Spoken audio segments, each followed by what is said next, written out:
Shalom, bertemu kembali dalam Ephrata Devotion pada hari ini dengan tema Hanya Aku dengan Tuhan.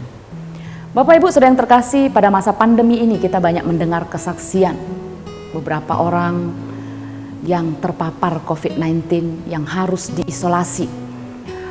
Orang yang sakit biasanya kita kunjungi supaya mereka makin semangat dan segera pulih. Tapi orang yang terpapar COVID-19 dengan gejala berat sekalipun tidak dianjurkan untuk didampingi atau ditemani oleh keluarga. Juga nggak dianjurkan untuk dikunjungi.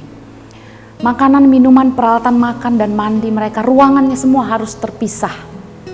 Orang terdekat kita sekalipun, pasangan kita, orang tua kita, harus menjaga jarak dengan kita.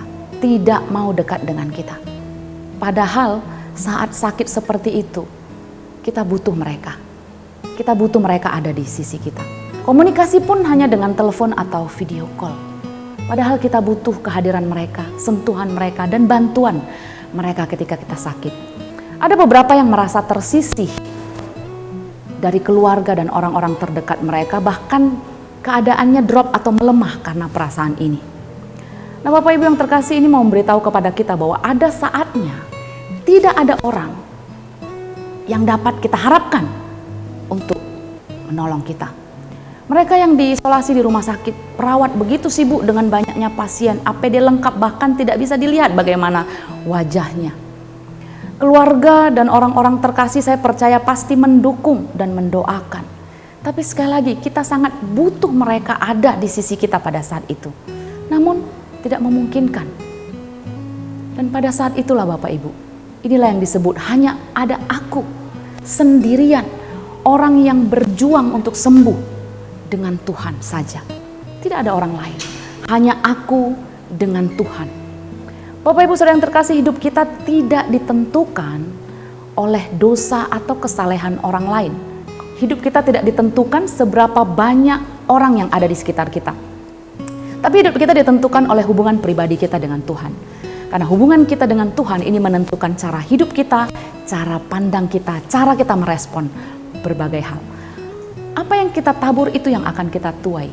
Apa yang kita perbuat, baik atau jahat, pada akhirnya nanti kita sendiri yang harus mempertanggungjawabkannya di hadapan Tuhan.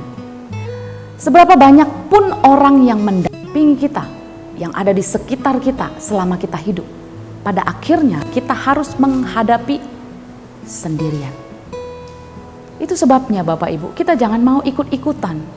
Apalagi ikut-ikutan melakukan hal yang untuk kenikmatan sejenak yang jelas-jelas adalah dosa. Kita harus mengupayakan dan kita harus tahu kehendak Tuhan, apa yang Tuhan mau kita lakukan. Karena apa? Karena semua itu nanti akan diperhitungkan kepada kita sendiri. Gak ada orang yang bisa bantu kita. Pada saat itu hanya ada aku dan Tuhan. Nah Bapak Ibu, walaupun kita hanya ikut-ikutan, jika yang kita ikut-ikutin itu adalah dosa, kita sendiri harus mempertanggungjawabkannya nanti. Tapi jika kita melakukan yang benar, jika kita bertobat saat masih ada kesempatan, jika kita berbalik kepada kebenaran, kita akan hidup dan akan memperoleh janji keselamatan.